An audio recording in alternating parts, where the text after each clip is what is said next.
Okay. Thank you. Thank you so much. It's recording now. Okay. Right here. See it.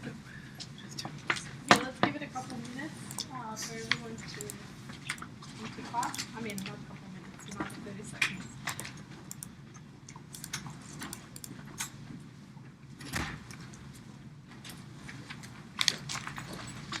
Make sure you sign in, okay? Let's start here. Hey, hi everyone. So as promised, we're going to start with a problem to get your mind going. And so we'll start with 18-5. I'm going to give you 5 to 7 minutes to go through it and write as much as possible. And I'm going to go around and if you have any questions, help you, okay? Now we have an exam next Monday, even everything is good. We'll have a whole session next Wednesday of review. Right? So I'm gonna make it structured. I'll have problems to work through. I'll have questions that we want to know how to answer. What material is going to be covered and such. But I still encourage you strongly to bring your questions, okay? And I'll post it in advance so that you see. I'll make sure I'll post it tomorrow. So go through that review, and if you have any questions, bring them on Wednesday, okay? So that you're ready for the exam. Okay, while you're doing this, I'm going to go around with another agenda in mind, but still.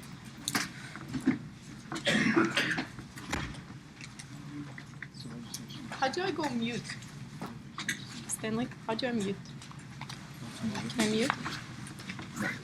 I'll just leave it there. Because I'm going with names. What's your name? I think I saw you. I don't know if I can. Yes. I think I marked you off.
is the exercise going?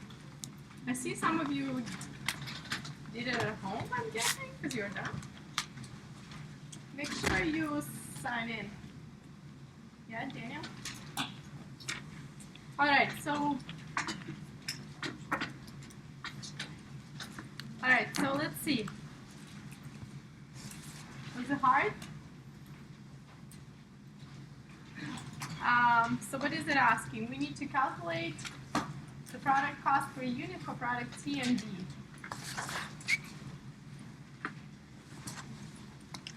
Okay? Any numbers? What did you get for your cost per unit for C? Yeah? Okay, any more numbers? What was that? 492? 1,492. Yeah, I got 1,000. Okay. Yes? Okay, we have 1,492. How did you get your 492? Aren't you asking for the cost per unit for the indirect manufacturing? Well, can you go through how did you find cost per unit for C? So what did you do? The allocation rate is $1,500 per setup. So start C, that's 38 setups. 1,500 times 38. Gets Okay. So 1,500 multiplied by 38, you got 5,700. Okay. 57,000, I'm sorry. And then add $12 an hour times 1,400 hours. How much did you get there? 16,800. 16,800. 12 per hour multiplied by 1,400 hours. I'll show you in advance. I'll show you more how it's done. Okay, so in total, then you add it up, right? And you got a total of 73,800. Yes. Okay, is it dollars, units? What is it? Dollars. Dollars. It's our cost, right? Okay, and then what did you do next? Divide by 150 units. And then you divide it by 150. How did you get? How did you get the 150? It says that each unit is 150 units are made. Okay. So you read carefully. The company plans to manufacture 150 units of each product. That's why you multiplied it by 150. So let me show you what we did. Right? So 1,500 by 38, 57,000. Then we did the same for machine maintenance. We added it up, and then we divided by the number of units for that particular product. The reason why you're doing it because you want just for that C to calculate, right? So when you look here, you have material cost per unit, you have labor cost per unit, right? You have some information, and you have also this also per product. So you somehow need to combine all of it. Okay? And then you divide it by a number of units because you're producing 150, right? Okay. So do you see how it's not 1,400? What wasn't the question for? Well, we're not done. Oh, I asked for the cost per unit, right? Oh, I thought you We're meant doing just cost per unit right now. So the next one, we're going to calculate the rest. So for that, what do we need? We just found the cost per unit. Now we have all that information in the table, right? We have direct materials cost per unit, and then we have direct labor cost per unit. Now we know our indirect. Yes. Okay? So now that we calculated this, we're going to move it here and sum up. Did you meant this number when I was asking for cost per unit, right? Is everyone's calculation correct? Something you can do on the exam? Good. Alright. So the next one, let's try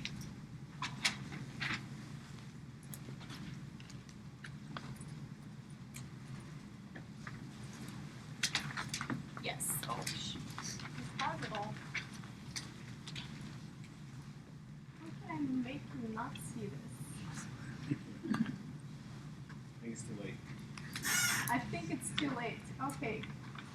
So let's do 18-5, and I'm not gonna have it on the board. So share the book, because I want you to try solving it.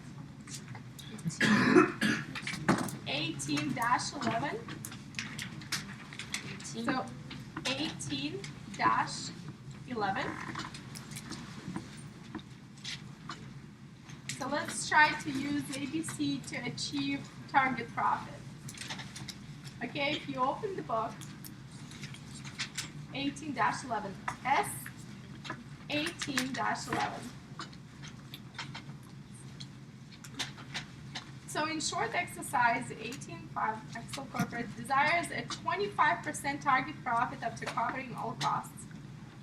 So considering the total cost assigned to the product C and D, what would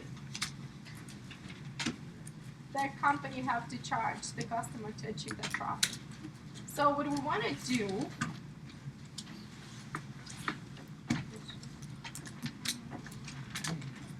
yeah, I can display this. I mean, it's all there. Everyone got a book? Oh, many of you do have a book.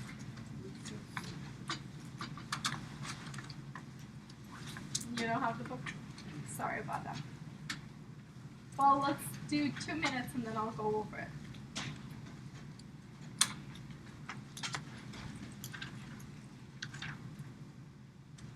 You know what? It's the same. Okay, so whatever you found, here's the trick. Whatever, if you just saw what we did here, well, we have it here. So this product cost per unit is what you're going to be using there. Okay, so considering the total cost assigned to the product C and D, we want to see what would this company have to charge the customer to achieve the profit, right? And the profit they want is a 25% of the target. So 25% of the target, yeah. So you're going to use these numbers, right? If you look at the book, it's more information there. But for those who do not have it, It's in size 18-5. That's the information we. you can use that information. I mean, yeah. So if you did the exercise just now, or copied this, or you can look at here. So you'll be using your product cost per unit.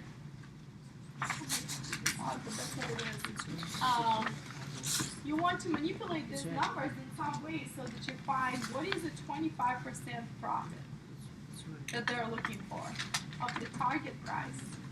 So you need to understand what is the target price here and what is the 25%. It's one line calculation. 2 minutes. Okay? Yep.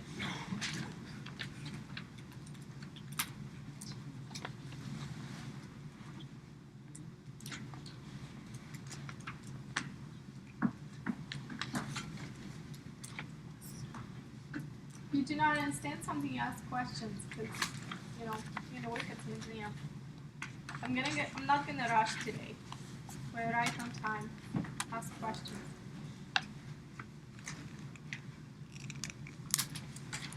So it's 2 answers, like one for product C And one for product B, yes. Because you did 2 different calculations, right? This is to derive product C and this is from B.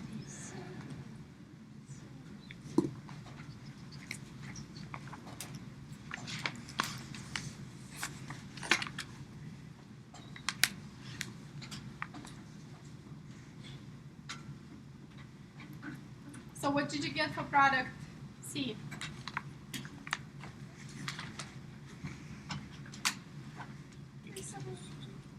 Again? 373. How did you get that? Oh, I just I used the total and multiplied it by 25%. Was that wrong? It's a little off, yes.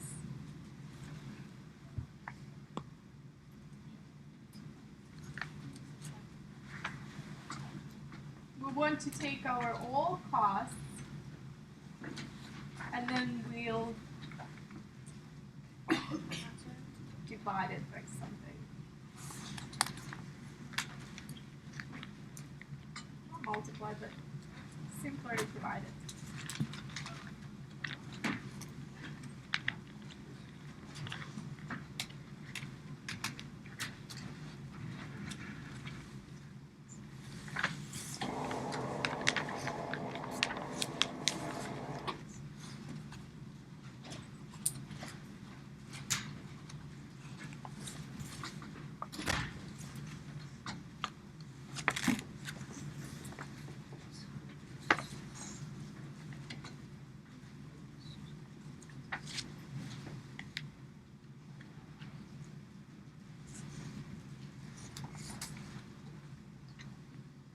That's your percent.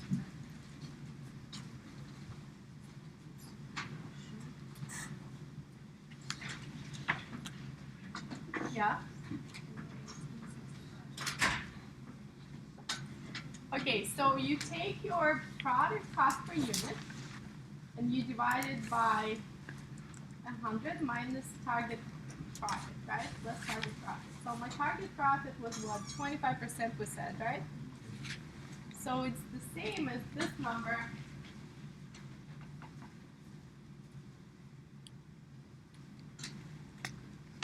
Right?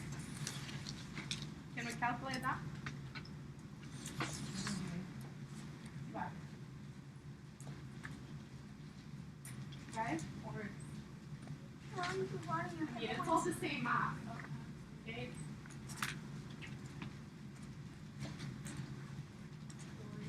Right.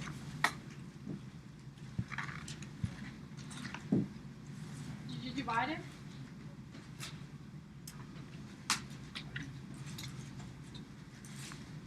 Point what?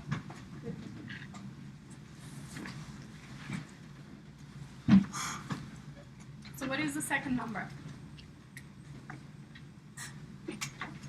Seriously, I'm gonna put much harder questions on the exam if we can't do this.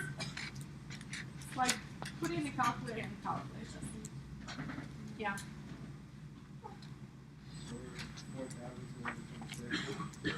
67. Okay. So all you really like to do here is to use this product cost per unit, right? And then read it carefully. So if it's my product cost per unit, this is how much it's going to cost me. There's a profit that I want to get, right?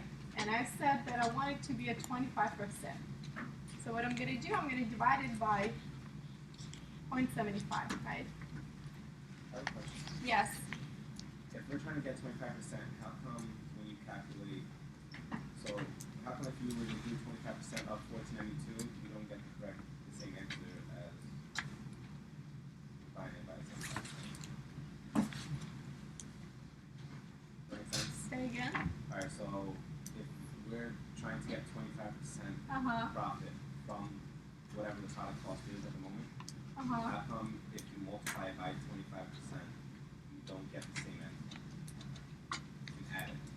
Why would you multiply it by 25%? Okay, so we're looking for 25%, correct? Yeah. Alright, so if we did 1492 times 0.25, Mhm. we should give you the number of 25% of that product cost, Yeah. which you can add to 1492, which should give you 25%, no? Okay. It's Why a not? different number. That isn't correct. Because 1492 becomes 75%. So if Exactly. you want to find that 25%, you have to divide by 3 and then add it. That's why you divide You're it. looking for different. You're dividing here. You're dividing. You're trying to find the.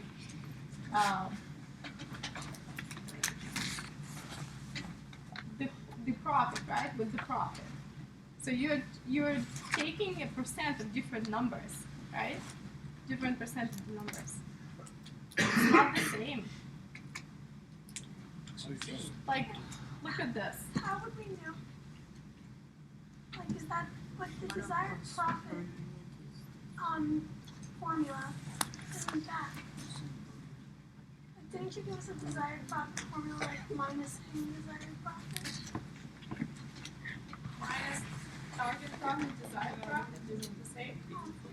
Is that what you're asking? Why is it Because this? last class we had the formula was target sale price per whatever, and then minus the desired profit, which was the total times percent. Never mind. No. What is your market percent? I was just using the wrong formula. Like, which formula is this? How would we know? How do you? Why is this the Yes, formula? how would I have known to minus 100% minus the target profit? Well, think of it as what you're looking for. So what is it asking? What would you have to charge to achieve that profit? So you have a cost, and then on top of that, you want to have some profit, right? And in sum, all of it should be some price that you want to charge your customers, right? So that profit, that on top of the cost, is what you want to be 25%, right? So you want this number to be your, right, the total cost, yes. So this is your total cost, and in fact, this is what you are going to charge, right? This in some target traffic and this cost together, right? So is this cost plus? What is it called? Like the cost per unit sold plus it's your target profit? Yes, right? Yeah. So is there a So- different way you can do this? Or is You this can do it any way you want. You can say, okay, so you can do like a math problem. In fact, the majority of your managerial problems is your math, is your simplest math. Mhm. So I'm really surprised. All it is, you're saying, okay, my profit, I want it to be 12%. Right. You're gonna say, my profit is what's gonna be my 25%. What does it mean? It means my cost is gonna be 75%. because there's a 100% sold. Right? Mhm. I mean, Of the total cost? yeah. Mhm. Right? Do you understand this? I understand. And that's math. That's all it is. So in sum, you want all of it, 20%. How you want to calculate this 25% is up to you. If you want to, I don't know, whatever you want to do, as long as you get the number. Okay? Do you have a question? Yeah? All right. 1811. Okay. So just in time, let's go through just in time. We talked the other class about just in time. What does it mean? In general, your just in time, just think of it what it's saying. Describe a just in time production. So it's a production where I have every part of it sync with the process of producing that product. Okay? So what does it mean? What does it mean to us? It means when I'm producing that product, all of the components are delivered just in time. My inventory is practically at minimum. Now, for me to be successful, I have to have a couple things done there. Okay, so what are they going to be? I need my deliveries to be very small and frequent, but most of all, I need them to be reliable. Okay, so all my suppliers need to guarantee not only that they're going to deliver on time, but that I'm going to have zero defect. Okay, so that my production would not stop. Okay, so my finished goods inventories are kept to the very minimum.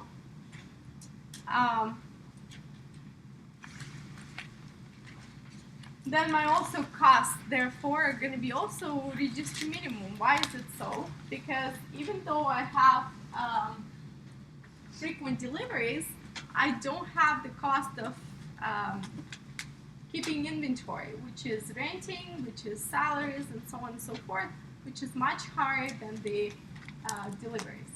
Okay, cost for deliveries. Okay.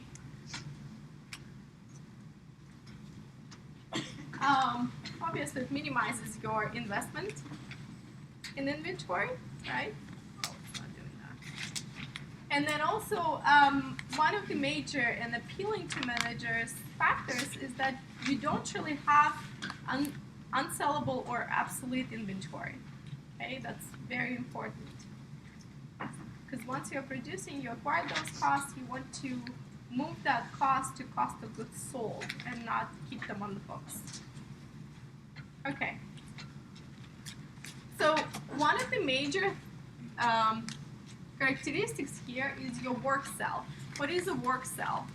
It's a, just think of it as one designated area where all of your components of productions are delivered, okay?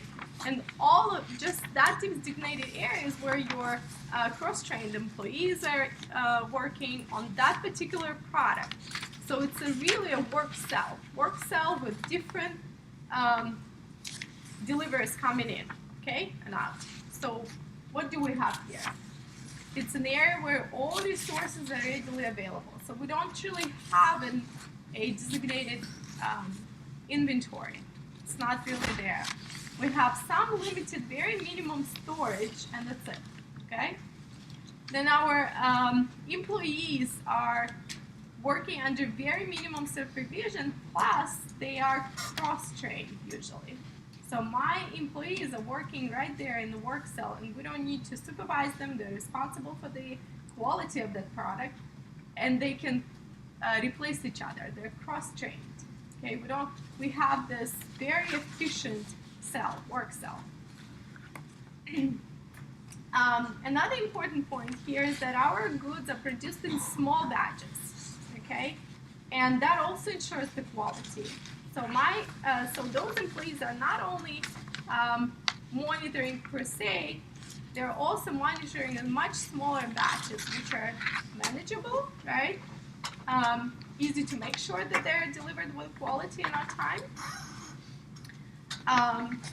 And I have a very well-developed system where once my materials are out of this work cell, I have other deliveries coming in. So it's a non-stop process.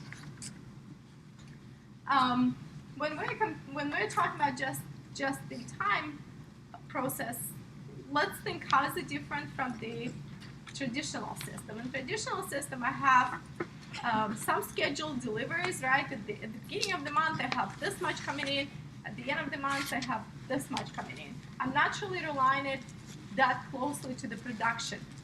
Okay, so in my traditional system, I have an inventory. From that inventory, I'm transporting whatever I need to my production line, and once I'm done on that production line with a certain component of that product, I'm going to transfer it out to another line, and so on and so forth. Okay, it's not as unified as a work cell. Plus, I do have an inventory, and when it expires, I'm losing, right? Okay, so I have to move my work between departments, right?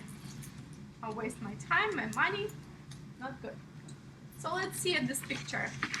So this is an illustration for a just-in-time production system. As you can see, it's quite simple, right? What do I have? I have a work cell that is composed of a number of workers, and then I have some raw materials coming in, finished goods coming out. That's pretty much it. Very simple, very well illustrated here. Okay, so what do I usually do within this work cell? It's materials handling, it's assembly, it's quality control, all of it is there. All of the processes are completed within the work cell. And as you see, I don't really have any departments, right? There are no departments. Okay, but all sounds really good. There are obviously some things that need to be accounted for, and mainly it's the potential problems with deliveries. Okay, so first, if I do not have that material delivered right on time, it's a problem, right? I can lose my sales, I can lose a whole contract. It potentially can be very harmful to the business. Another is the quality, right? Like we said that we should have almost negligible number of units that are of low quality of the raw material coming in. Okay, so I need to have I need to have it almost guaranteed by my vendors. So a second one of quality materials essential. Cool. Yeah. Okay. So some just-in-time companies have small inventories that are of critical materials. So why do they do that? So that they do not stop the process. So let's say I'm producing something that requires the majority of that product to be of zero low quality. Okay, all of it should be of the high quality raw material. In this case, I cannot have this negligence of allowing a vendor once in a while have the material delivered of low quality. So what I'm gonna do, I'm gonna have a little bit of the inventory. So what is it gonna do to me? It will add some cost to my production. Okay? Okay. Can you give me some examples of companies that might be doing this? Just-in-time production? Food. Might be. Something bigger. More expensive. Yeah. You have something in mind? No? Oh, cars. Yachts. Okay. That's a good one. So with things like Toyota is famous for actually developing it to the point where it's state of the art. So Toyota, and another one I think is Dell. Right? All right. So let's go through costing. This is the part that we're most interested in. Okay? Okay, so we need to simplify accounting as much as possible in such environment because we have this close-knit cell that we don't have much going on outside of the cell, right? So our accounting is going to be quite simplified. Okay, so sometimes they call it backflush costing, as you see right on top, because why do you think is it so? Why would it be called backflush? Especially those who read the book might know that. Got you guys. Because it seems like it's working backwards. So why does it seem so? So we start with what? We usually start, we'll compare it in a second, traditional to just in time. But let's just think about it for a second. So we start with the output that has been completed. Okay, well that's odd, right? Then we're going to assign some manufacturing costs to units sold and then to inventories and so on and so forth. So three major differences between the traditional and just-in-time. So I have traditional on the left, just-in-time on the right. So we record production activity in traditional when we build costs as products move through three inventory accounts. Okay. Now with just-in-time, it's different. We're only going to record costs when units are completed. And why is it so? Because it's a work cell, right? Everything is happening within just one work cell versus my costs, right? Build costs as products move through three inventory accounts for traditional. Because I have all these different departments and different accountable processes and so on and so forth, right? With work and sell, just in time, it's just one unit. Now let's look at the inventory accounts. What is different with the inventory accounts? We have our materials, inventory, work in process, and finished goods. Okay, just like we just talked about it. And now in my just-in-time, my inventory accounts are raw, and then process inventory, and then finished goods. Okay? So raw and in-process inventory and finished goods. Do you see how different it is? Right?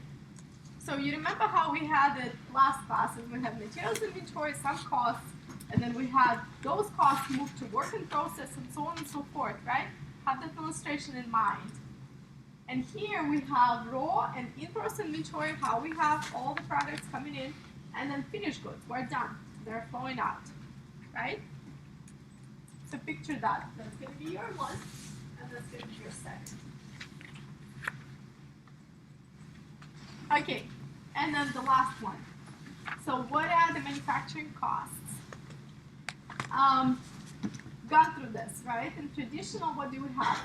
Direct materials, direct labor, manufacturing overhead. You should dream about this already. We've said it so many times.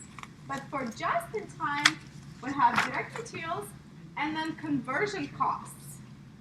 Okay? So direct materials, conversion costs. I have a question. Yes. How are conversion costs different? Oh, excuse me. How are conversion costs different than manufacturing overhead? Well, we've talked about conversion costs, right? What do you think in just in time is the conversion cost? What do you think it is? How do you get the raw material to the finished good? Yeah, it's whatever cost you acquired to convert something from raw material to the product, finished product, And that could be right? direct materials and direct labor. Your direct materials are going to be just direct materials. Your conversion costs are going to be your cost for that labor that converted that raw material into the product, Okay. and then whatever was the manufacturing over. That's right. Right? So it's much simpler. Again, it's simpler. You don't have to deal with the manufacturing overhead that we had before. Right? Because you have just one cell, everything is happening there, and because we're doing small batches, it's really easy for me to understand what costs are for this batch, even to that point, right? Is that clear? Yeah? Okay, so let's look here. Let's go back to the Smart Touch. So we're making DVDs, just to remind you. So you remember how we just talked that just in time does not separate work in process, right? Inventory account. So we don't really have that. So we're going to use two inventory accounts. What are those? Raw and in process. Raw and in process inventory, right? And then finished goods inventory. Do you remember how we mentioned it here? Inventory accounts. Okay, so what does it tell us? When we don't have the work in process, there are some things that they're kind of odd for us, right? What are we not tracking? So while we're manufacturing something, we're not quite tracking any costs, right? We were able to do that before, we're not doing it here, but do we need it? We don't actually need it either, right? So what do we have here? We have, let's look, we have our direct materials purchased, right? In the raw and in process inventory, and then we have our conversion costs, right? So we start with the two accounts, raw and process inventory and conversion costs, okay? And then our costs are gonna be right here in finished goods inventory once we're done with the product. So usually right about here, we'll see the work in process, not anymore. That means the problem in the exam on the JIT would be easier than the other one. So once we're done with the finished goods inventory, when we sold that product, I have another account and it's called cost of goods sold. Same thing, right? So if we were to talk about Smart Touch, we can travel that cost. So we purchase some materials, right? And then we apply some cost here. And then that cost is right here in my finished goods inventory. So once I'm done with making those DVDs, right? Writing the DVD, putting it in the sleeve, And then in the case, and whatever needs to be done by the time the product is done and it's ready for the customer, we have finished goods inventory, right? And then once I sold those DVDs, that's where I have that cost, right? In goods sold. So where does that number 5 come from? Off of conversion cost and the cost of goods sold. Right? That's usually something that's noted as a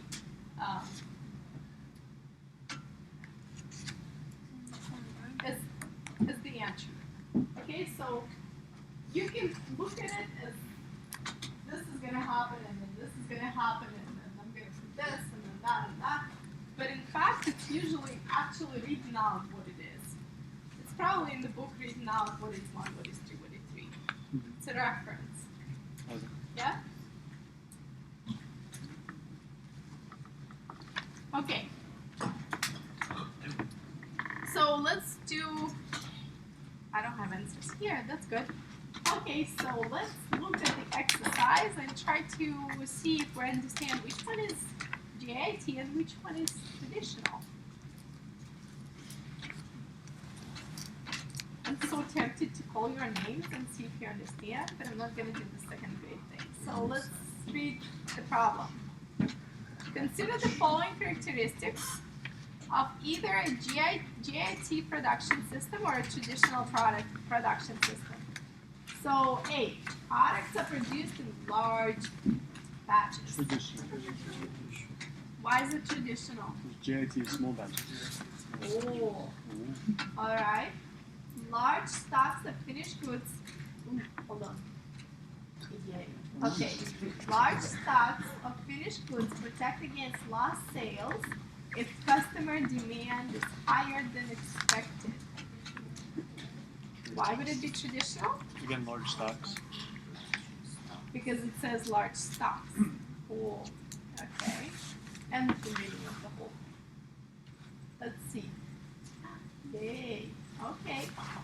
Suppliers make frequent deliveries of small quantities of raw materials. Alright. Just in time. Employees do a variety of jobs, including maintenance and setups, as well as operating machines. You sure? Just what J- employees J- do. Right, Who's let me for see. traditional? I said just Who is JIT? Okay, what those who did not raise the hand? So, last word, JIT or traditional? JIT. JIT. Hey. Yes, it's just in time. Let's read why. Employees do a variety of jobs. Do you remember how I said they're cross-trained? Yes. Yeah, including maintenance and setups as well as operating machines. Okay, and the last one. Oh yeah, that's it. Sorry. We've done that. Are there any questions like this in the test? Well, think of that as a multiple choice, right? So you might have, you know, a setup, and then it's gonna have multiple choice of A, B, C, D, right? Cool. What it is. I'm not done with the exam, so I can't tell you, but by Wednesday I'll have the exam. Mhm. But I'm still not gonna tell you, but I'll have that. Thanks. Okay, so let's do this. Machines are grouped into self-contained production cells or production lines. JIT. Who is for JIT? Who is for traditional? Are you asleep there in the back? Traditional or JIT? Machines are grouped into self-contained production cells or production lines. That's bad. Self-contained production, even if you call it lines. Right? Okay. Machines are grouped according to function. For example, all cutting machines are located in one area. That's Traditional. logic. Okay. Got that? No? Yay. Okay. The final operation in the production sequence pulls parts from the preceding operation. Final operation in the production. The final operation in the production sequence pulls parts from the preceding operation. Yeah, look at this word pulls.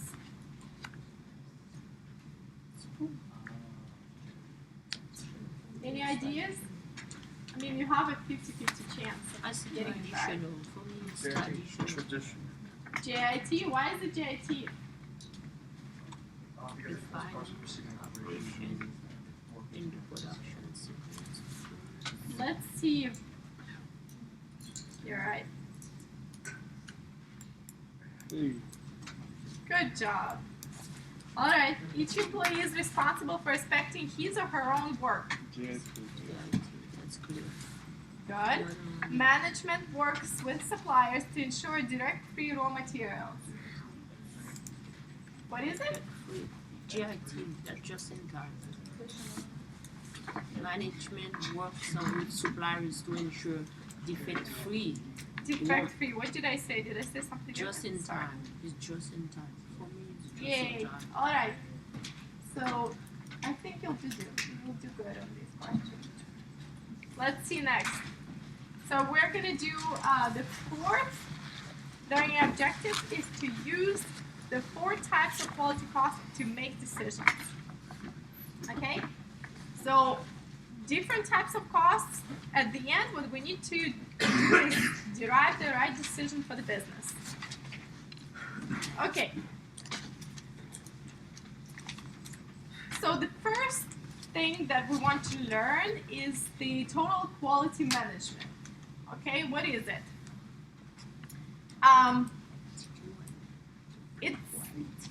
It's such an important part of JIT because you have a very limited inventory. You have to have total quality management in place. Okay? Your companies are much more, if the company has JIT in place, the company is very vulnerable to this limited stock of vital items, right? Like we said, some are even keeping the most important parts in stock to the limited amount, but they do. So, okay. So if my production, because something was delivered at a low quality, had to shut down, or let's say, I don't know, my direct material defect is such a big defect that I can no longer keep production going. My company is very vulnerable in this situation, right? So I want to make sure it is to the minimum, okay? So my critical element here is defect-free direct material. So how can I resolve it? Again, total quality management is such an important part of it.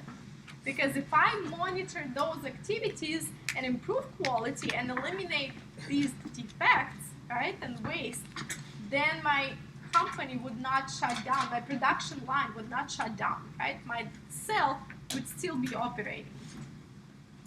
Okay, so to meet this challenge, each company implements total quality management.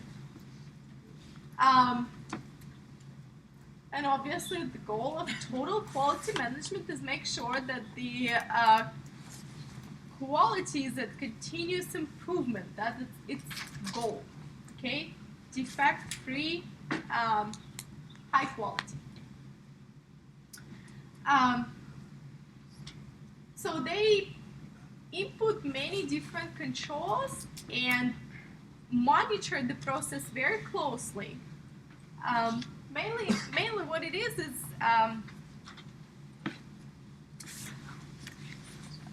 I'm thinking about the example already.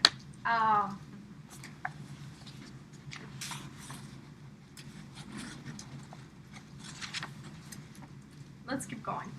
So our well-designed products reduce reduce inspections, warranty claims. We all understand this, right? So, but how do I design the system? Let's look into that.